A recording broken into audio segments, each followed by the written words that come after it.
Israel sebut pemimpin Indonesia, Malaysia hingga Brunei Darussalam tak jujur soal serangan di jalur Gaza.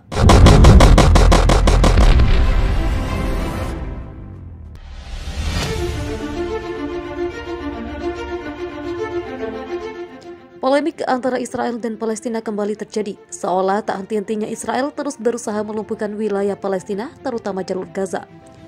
Baru-baru ini, tepat pada Rabu 16 Juni 2021, dini hari, Gaza kembali diserbu Israel. Dilansir Galamedia dari The Guardian, serangan di jalur Gaza ini dipicu oleh balon pembakar yang diluncurkan dari wilayah Palestina. Pemadam kebakaran Israel menyebut balon-balon pembakar tersebut telah mengakibatkan 20 kebakaran di lapangan terbuka di komunitas dekat perbatasan jalur Gaza. Dikatakan militer Israel pesawat mereka menyerang kompleks bersenjata Hamas di kota Gaza dan kota selatan Khan Younis pada Rabu dini hari. Israel telah siap untuk semua skenario termasuk pertempuran baru dalam menghadapi aksi serangan lanjutan yang berasal dari Gaza. Juru bicara Hamas membenarkan adanya serangan Israel. Mereka akan terus melakukan perlawanan. Usai penyerangan tersebut, pemerintah Israel menyampaikan kritik terhadap 3 negara dengan mayoritas Muslim di Asia Tenggara, yakni Indonesia, Malaysia, dan Brunei Darussalam terkait konflik Palestina-Israel. Menurut Israel, pemimpin dari ketiga negara tersebut tidak jujur dalam menanggapi apa yang sebenarnya terjadi di balik serangan Israel terhadap warga Palestina di jalur Gaza, tepi barat, dan Yerusalem yang diduduki. Israel mengaku tidak memerangi warga Palestina seperti yang Indonesia, Malaysia, dan Brunei Darussalam tuduhkan. Akan tetapi, mereka memerangi kelompok Hamas yang menurut Israel merupakan kelompok teroris. Hal tersebut dikatakan Duta Besar Israel untuk Singapura, Sagi Karni, Kamis 17 Juni 2021. Para pemimpin 3 negara itu tidak jujur dan mengabaikan sifat sebenarnya dari konflik yang katanya antara Israel dan Hamas dan bukan rakyat Palestina. Katanya dilansir Galamedia dari Reuters pada Jumat 18 Juni 2021. Dirinya menambahkan Hamas adalah kelompok radikal yang mempunyai sifat anti-Yahudi. Hamas adalah organisasi anti-Yahudi. Saya tidak yakin banyak orang yang berpartisipasi dalam debat media sosial benar-benar memahami sifat radikal dan fasis Hamas. Sagi Karni mengatakan meskipun ketiga negara Asia Tenggara mayoritas Muslim tersebut mengecam keras serangan Israel ke jalur Gaza Mei 2021 lalu, dirinya mengatakan Israel bersedia bekerja untuk melakukan normalisasi hubungan. Dirinya mengakui serangan Israel ke jalur Gaza telah menimbulkan korban sipil selama 11 hari pertempuran. Tetapi Sagi Karni mengatakan satu-satunya cara bagi pihak manapun untuk memiliki pengaruh yang berarti atas apa yang terjadi di Timur Tengah adalah dengan menjalin hubungan dengan Israel. Kami bersedia berbicara, kami bersedia bertemu, dan pintu terbuka sejauh yang kami ketahui. Saya tidak berpikir begitu sulit untuk menemukan kami.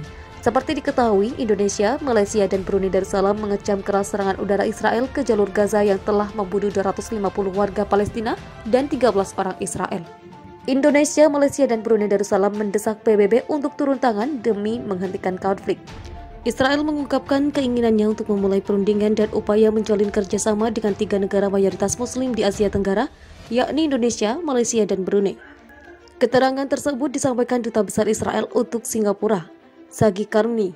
Dia menyebut keinginan muncul usai ketiga negara ini sangat vokal menentang agresi Israel di Gaza. Menurut Karni, kritik yang dilontarkan oleh pemimpin ketiga negara tersebut soal konflik di Gaza adalah tindakan tidak jujur, sebab mereka dinilai mengacuhkan penyebab konflik di Gaza yang sebenarnya. Dalam pandangan Karni, konflik Israel itu bukanlah dengan rakyat Palestina, tapi antara Israel dengan Hamas. Sampai saat ini, Israel menganggap faksi politik penguasa Gaza itu adalah kelompok teroris. Hamas itu adalah organisasi antisemit. Saya tak yakin orang-orang yang berpartisipasi dalam debat-debat di media sosial itu sepenuhnya memahami sifat asli radikal dan fasis di Hamas, tegas Karni.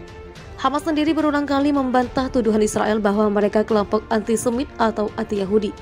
Karni menegaskan Israel ingin agar warga dunia mengetahui soal akar konflik di Gaza. Israel pun siap membuka pintu dialog dengan pihak manapun termasuk Indonesia. Karni bersedia untuk berbicara, kami bersedia untuk bertemu, dan sejauh yang kita ketahui pintu ini terbuka, dan saya pikir tidak sulit untuk menemukan kami, ujarnya. Kumparan telah menghubungi Kemlu RI untuk memastikan apakah pemerintah siap berunding dengan Israel, namun sampai berita ini diturunkan masih belum mendapat respon. Israel dan Indonesia, Brunei serta Malaysia tidak mempunyai hubungan resmi. Hal ini lantaran ketiga negara Asia Tenggara ini menyatakan mendukung penuh Palestina yang dijajah Israel. Israel pun hanya memiliki kedutaan besar di beberapa negara Asia Tenggara seperti Vietnam, Thailand, Filipina, dan Myanmar. Meski demikian, sejak tahun lalu, Israel mencoba menjalin hubungan dengan negara-negara mayoritas Muslim.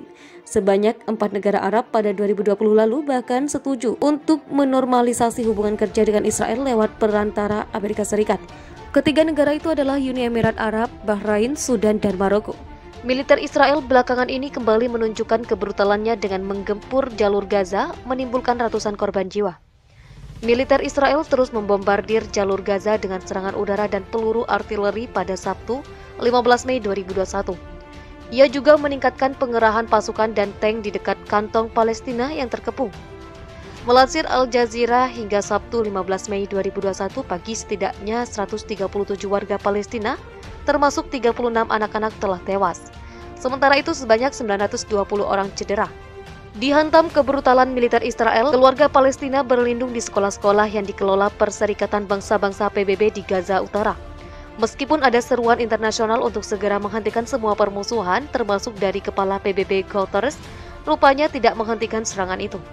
Perdana Menteri Israel Benjamin Netanyahu berjanji serangan itu akan berlanjut sebagaimana diperlukan untuk memulihkan ketenangan di negara Israel.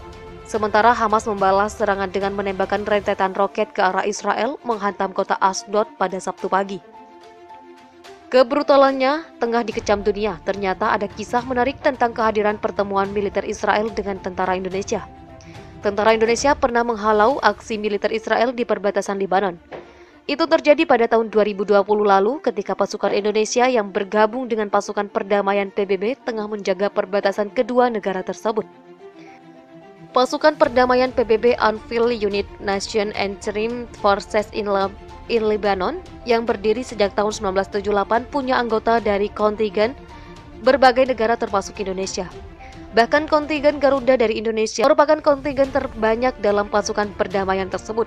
Tugas pasukan UNIFIL yaitu untuk menjaga perbatasan wilayah konflik terutama Lebanon.